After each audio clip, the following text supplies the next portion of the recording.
Eh bien, les amis, on est rassemblés dans cet abreuvoir à La Salle-Prunet.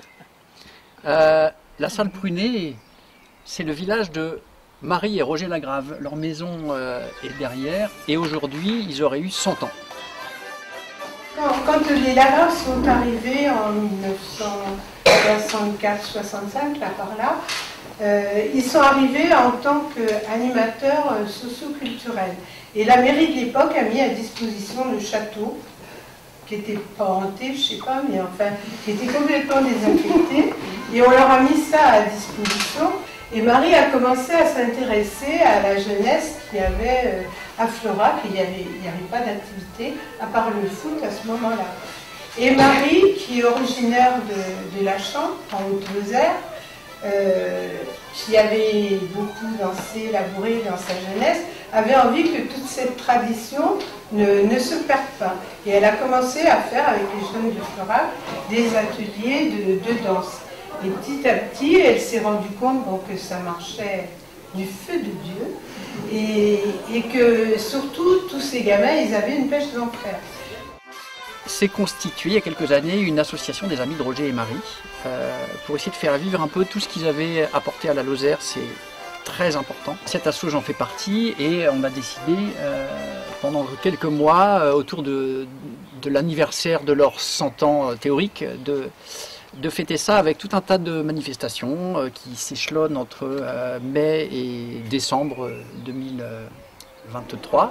Et ce soir, il y a quelque chose de particulier pour nous, qui est une forme nouvelle et qui peut-être va être amenée à se développer, un bal conté, puisque les gens qui connaissent Roger et Marie savent que Marie, elle était passionnée de danse et Roger, il faisait du conte. Il a fait sur la montre toute la journée.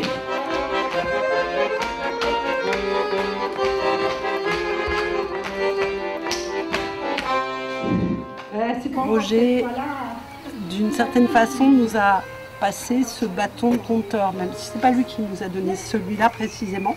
Mais voilà, ça c'est notre bâton symbolique de conteur de l'association de conteurs dont on fait partie avec Sandy. Parole de source. Et donc Roger, un jour, il est un peu venu chercher des jeunes à l'époque qui étions dans le coin et en disant « moi je me fais vieux comme conteur, il y a besoin qu'il y en ait qui suivent. » Et nous, on a foncé. Tout le monde a vu ces nuages et cette pluie qui s'est déversée sur tout Florac en liesse. Et donc, tout à l'heure, on va avoir le plaisir avec Sandy de vous raconter des histoires qu'on a piochées dans les livrets, les recueils que Roger a écrits. Alors, il en a écrit 200 ou 300 et quelques, je ne sais plus, qu'on peut encore trouver. Hein.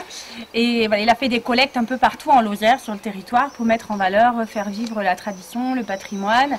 Et de ces histoires, il a mis une pincée de son imagination, voire plusieurs pincées. Et en tant que conteuse avec Sophie, nous aussi, on met nos pincées d'imagination et d'adaptation. Donc ce sont nos histoires avec Roger dans nos histoires. J'ai bien écrit d'eux, c'est bien le meilleur médecin de Florac. Il n'y a pas de doute, alors il pousse la porte, il s'installe dans la salle d'attente, mais il n'attend pas très longtemps. Aussitôt, le médecin le fait rentrer dans le cabinet. Installez-vous, monsieur, je vous en prie. Que puis-je pour vous? Que vous arrive-t-il? Mais il n'y aura pas que ça. Voilà, nous allons danser. Parce que Roger, tout le monde connaissait Roger, oui. Mais on connaissait Marie comme Madame Lagrave. Marie a recueilli auprès d'elle des jeunes de tout Florac et elle a commencé à leur apprendre à danser et puis il s'est avéré que tous ces jeunes, ils avaient une pêche d'enfer. Donc elle s'est dit qu'elle ne pouvait pas simplement faire un atelier et ce qu'elle avait envie c'était de créer un groupe. Ce groupe s'est appelé les Rayulets. Il y a eu plusieurs vagues au Rayulet, en fait il y a eu 4 vagues exactement. Il y a eu cette première vague de jeunes et ils m'ont quand même dit de dire que Marie c'était une lumière, bon, ça on l'a dit aujourd'hui, et que surtout Marie elle a fait vivre la tradition en montrant ce que labourer voulait dire, en tapant la terre, donc les racines, en levant les bras vers le ciel et les choses essentielles de la vie. Après, il y a tout un tas de gens qui sont venus se greffer parce que c'était un groupe folklorique pas normal déjà. Il n'était pas normal. Ils faisaient 3 danses en spectacle et paf, ils allaient chercher les gens pour apprendre à danser la polka, la bourrée. Voilà, il y avait déjà ce côté animation. Ensuite, il y a eu une deuxième vague où plein d'autres gens sont arrivés, alors plus des adultes. La 3e vague a été là, encore avec des adultes. Et après, il y a eu un moment donné, bon, tous ces jeunes, ils s'en vont en fac, ils partent un peu partout, ils vont vivre leur vie. Il faut avoir le courage de recommencer encore à zéro. Moi, ce que je n'ai pas eu au bout d'un certain nombre d'années. Et Michel Delon a continué la 4e vague, et là, avec tout un tas d'adultes de Florac. Et là, ça sommeille, ça repartira peut-être. Mais disons, depuis 20 ans, dans toute la France, il y a un renouveau des bals traditionnels, où là, les gens dansent eux-mêmes, c'est pas du tout du spectacle. Et quelque part, ça a pris le relais en Lozère, c'est-à-dire que les rayoulés, dans les dernières années, ça se terminait, et les balles du mois, ce qu'on appelle les balles du mois, ont démarré progressivement. Et on s'est aperçu qu'au début, les gens qui étaient dans les balles du mois, à peu de choses près, c'était les anciens des rayoulés. C'est-à-dire qu'il y a une espèce de tuilage. Les derniers qui savaient encore danser en Lozère, c'était ceux qui avaient... C'était grâce aux rayoulés, quoi, vraiment. On a senti ça.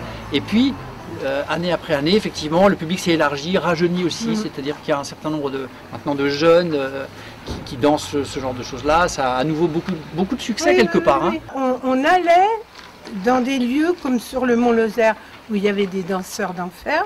On allait sur le Mont Lozère, et là, aussitôt que l'accordéon commençait, on entendait... Ça tapait avant qu'on commence. Et comme l'a dit Sœur Ayulé ce matin, c'était une lumière. C'était une lumière pour plein de gens.